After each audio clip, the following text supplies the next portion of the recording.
अस्सलामुअलैकुम। तो मेरी जान अभी हमें बात करनी है डायरेक्शन ऑफ इंड्यूस्ड ईएमएफ की। आपके बुक में ये मेंशन नहीं, लेकिन लेंजेस लॉ की पहले बात करेंगे। लेंजेस का मतलब हरगिज ये वाले लेंस नहीं है, ये साइंटिस्ट का नाम था। और ये गलती ये जो मैं बता रहा हूँ, ये हमारे को एक सीनियर थे एमफिल में, तो उन्होंने ये गलती की। किसी इंटरव्यू में किसी दूसरे को बता रहे थे, यार ये वाला सवाल आया है लेंजेस लॉ, तो आप लोगों ने ये बोंगी कभी भी नहीं मारनी। लेंजेस लॉ की स्टेटमेंट ये है, यही स्टेटमेंट आपको इंड्यूस्ड ईएमएफ की या फिर इंड्यूस करंट की डायरेक्शन बताएगी। मेरे बच्चे जरा देखना, the direction of induce current, the direction of induce current is always as such as, is always such as to oppose the cause, is always such as to oppose the cause produce it। Induce current की direction हमेशा ऐसे होती है कि वो अपने cause को हमेशा अपोज करेगी, वो अपने कॉज को हमेशा अपोज करेगी। मतलब मैं ये कह सकता हूं कि जो चीज कॉइल के अंदर इंडक्शन ऑफ करंट की रीजन है, ये उसी को हमेशा क्या करेगी, अपोज करेगी।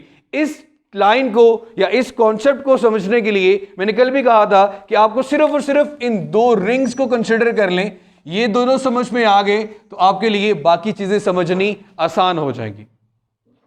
आप ये फर्ज कर लें, देखो यार, अगर मैं एक बार मैग्नेट की बात करूं तो मुझे बड़ी अच्छे से पता है, इसके ऊपर भी लिखा होगा कि कौन सा पोल उसका नॉर्थ और कौन सा पोल उसका साउथ है। तो यहां पे तो डायरेक्शन के लिए मुझे कोई खपने की जरूरत नहीं है।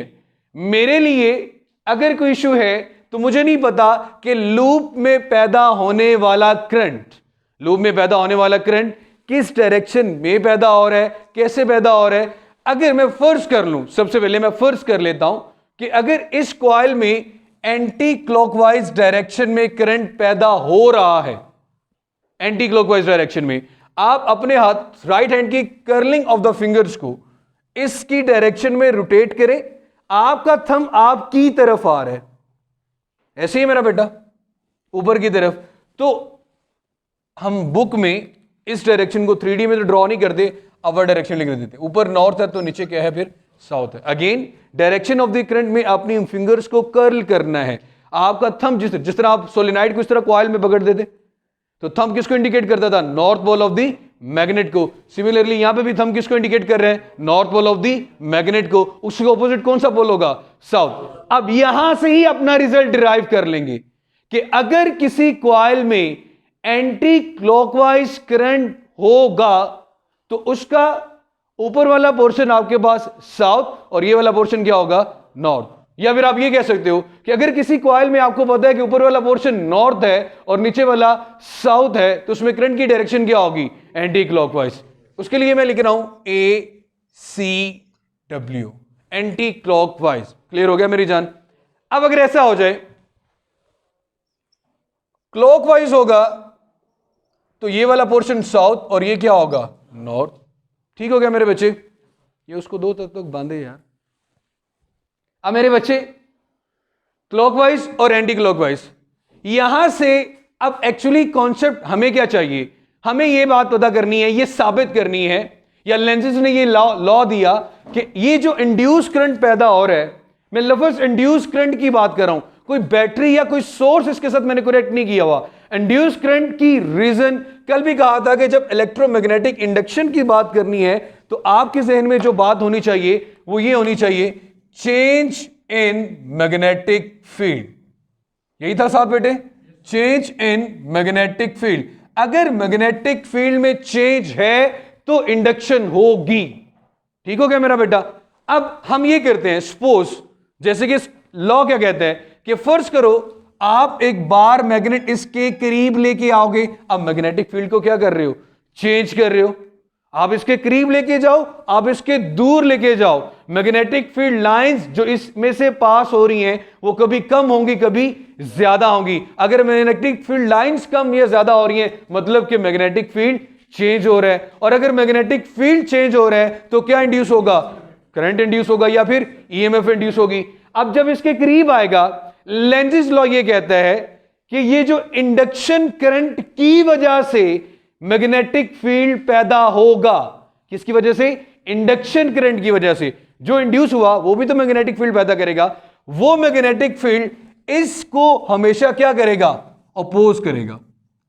इसको हमेशा क्या करेगा? अपोज करेगा। अगेन तेरा स्टेटमेंट समझो कि जो इंड्यूस करंट है वो इसकी वजह से पैदा हो रहा है और इसके मैग्नेटिक फील्ड फिर इसको क्या करना है? अपोज करना है। आप इसके करीब ला रहे हो, ऐसे ही है। ये वाला पोर्शन आपको पता है ये क्या है? नॉर्थ है। इट मींस कि इसको अपोज करने के लिए यहां पे फिर कौन सा पोल होगा? नॉर्थ होगा। और अगर आप इसी पोल, इसी मैग्नेट को दूर लेके जाओगे, भाई इसके पोल में तो कोई फर्क नहीं आएगा, ये तो परमानेंट मैग्नेट है, लेकिन यहां पे करंट की डायरेक्शन रिवर्स हो जाएगी और ऐसा पोल यहां पे क्रिएट होगा जो इसको अपोज करेगा। अब आप दूर लेके जा रहे हो, अपोज का मतलब वो आपको अपने करीब लेके आएगा। अपोज का हरगिज मतलब ये नहीं कहना कि दोनों एक दूसरे से अवे जाएंगे। अपोज का मतलब अगर आप उसके करीब आ रहे हैं तो ये दूर जाएगा, अगर आप उससे दूर लेके जा रहे हैं तो आपको क्या करेगा? करीब लाने की कोशिश करेगा। अगेन ये सोर्स था आपका जिसने इंड्यूस करंट पैदा किया। अब जिसने पैदा किया उसका मैग्नेटिक फील्ड इस सोर्स को, इस कोर्स को हमेशा क्या करेगा? अपोज करेगा। अब मुझे खुद बताओ मेरा बेटा, यहां पे अगर मैं इसको दूर लेके जाता हूं, ये नॉर्थ तो नॉर्थ ही रहना है, साउथ तो साउथ ही रहना है। अगर मेरे बेटे जब दूर जाएगा तो इसको अपनी तरफ लाने के लिए यहां पे कौन सा फील्ड आ गया? साउथ। तो इसका मतलब करंट की डायरेक्शन चेंज हो जाएगी क्लॉकवाइज। इस बात का मतलब यह भी बनता है कि अगर आप गैल्वेनोमीटर एक कॉइल में अटैच कर दें और कॉइल को इन एंड आउट मूव करें, जब करंट पैदा होगा तो इन एंड आउट मूव करने से उसकी डायरेक्शन भी क्या होगी? चेंज होगी। उसकी डायरेक्शन भी क्या होगी? चेंज होगी। यही अल्टरनेटिंग करंट का कॉन्सेप्ट भी है जनरेटर के अंदर। जब कॉइल बार बार कॉन्टिन्यूसली रोटेट होती है तो करंट की डायरेक्शन भी कभी कम होती है, कभी ज्यादा होती है। क्यों? क्योंकि उस कॉइल में बार बार, क्योंकि एक कॉइल, रेक्टेंगुलर कॉइल को आपने इधर नॉर्थ है, ये साउथ है, दरमियान में प्लेस किया हुआ है। आपने देखा होगा जनरेटर की कॉइल को रोटेट किया जाता है तो वो बिजली बनाता है। ऐसे ही है। क्यों बिजली बना रहा है? क्योंकि बार बार जब आप कॉइल को मैग्नेटिक फील्ड में मूव करवाते हो उसका मैग्नेटिक फील्ड चेंज होता है और उसका मैग्नेटिक फील्ड का चेंज उस कॉइल में क्या पैदा करता है? करंट पैदा करता है, जिसे हम कहते हैं कि हम मैकेनिकल एनर्जी को किस में कन्वर्ट कर रहे हैं? इलेक्ट्रिकल एनर्जी में। क्लियर हो गया मेरा बेटा? ये था हमारा direction of induced EMF by the Lenz's law. आगे अगेन मेरा बेटा आपके पास लिखा हुआ है लॉ कंजर्वेशन ऑफ एनर्जी। भाई एक बात तो याद रखना, जब भी लॉ कंजर्वेशन का लफ्ज आए ना तो याद रखो कि किसी इंसान की ना इतनी औकात है कि वो 1 जूल एनर्जी पैदा कर सके या उसको डिस्ट्रॉय कर सके। हम हमेशा एक फॉर्म से दूसरी फॉर्म में जाते हैं। जैसे कि जनरेटर के अंदर की एग्जांपल ले लो, आप कॉइल को मूव कर रहे हो, आपकी मैकेनिकल एनर्जी यूज हो रही है, तो किसमें कन्वर्ट हो रही है? इलेक्ट्रिकल में। टोटल हमेशा क्या रहेगा? Same. That is called the law conservation of energy. आज के लिए मेरा बेटा इतना ही, और इसके बाद हमारे पास म्यूचुअल इंडक्शन का कॉन्सेप्ट आएगा, क्योंकि एसी जनरेटर आपकी बुक में, आपके सिलेबस में स्किप कर दिया गया है। और म्यूचुअल इंडक्शन और ट्रांसफार्मर ये दोनों एक दूसरे के साथ रिलेट करते हैं। बैठो, म्यूचुअल इंडक्शन का मतलब क्या होता है? 2 कॉइल्स हैं, दोनों कॉइल में कोई मैग्नेटिक फील्ड, आप बाहर मैग्नेट यूज नहीं करते, हाँ, लेकिन एक के साथ आप एसी जनरेटर से कौन सा करंट पैदा होगा? अल्टरनेटिंग। एक के साथ आप अल्टरनेटिंग करंट लगा दें। अल्टरनेटिंग करंट ने कभी कम होना है, कभी ज्यादा होना है। जब करंट कम या ज्यादा होगा तो मैग्नेटिक फील्ड भी वो कम या ज्यादा पैदा करेगा। बार बार करंट मैक्सिमम पे जा रहा है, मैग्नेटिक फील्ड भी मैक्सिमम पे जा रहा है।